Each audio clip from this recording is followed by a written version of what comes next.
হোয়াটসঅ্যাপে চলে এসেছে নতুন প্রতারণার ফাঁদ।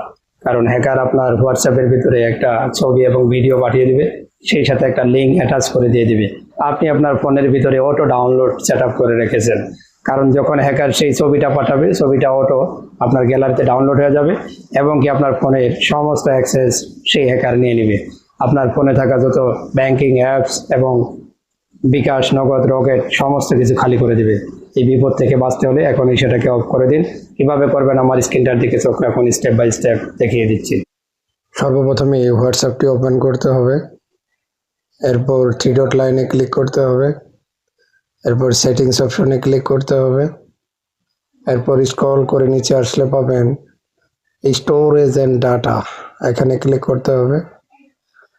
এরপর একটু নিচে আসলে পাবেন হোয়েন ইউজিং মোবাইল ডাটা, এখানে ক্লিক করতে হবে। আপনাদের ফোনে এগুলো সব টিক মার্ক দেওয়া থাকবে, জাস্ট এগুলাকে উঠিয়ে দিয়ে ওকেতে ক্লিক করে দিবেন। আর একটু নিচে পাবেন হোয়েন কানেক্ট অন ওয়াইফাই, এখানেও সবগুলা টিক মার্ক দেওয়া থাকবে, জাস্ট উঠিয়ে দিয়ে ওকেতে ক্লিক করে দিবেন। That's it.